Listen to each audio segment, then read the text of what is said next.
La Legione Cecoslovacca in Italia nacque nella Prima Guerra Mondiale da cechi e slovacchi, disertori dell'impero austro-ungarico che si arruolarono volontariamente con l'Italia, contribuendo alla futura indipendenza della loro patria.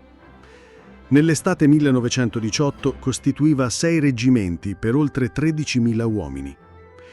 La Legione partecipò a vari scontri, tra cui le battaglie sul Piave, ad Osso Alto e sull'altopiano di Asiago. Nel giugno 1918, 10 legionari in uniforme italiana furono catturati e fucilati a Casamontone presso Collalto, nelle campagne trevigiane. Molti legionari furono pronti a morire per questo ideale, come quel soldato, catturato sul Piave, che disse: «Sono un ceco cittadino austriaco, arruolato nel 98° reggimento di fanteria, e so cosa mi attende. Fate il vostro dovere e fatelo presto».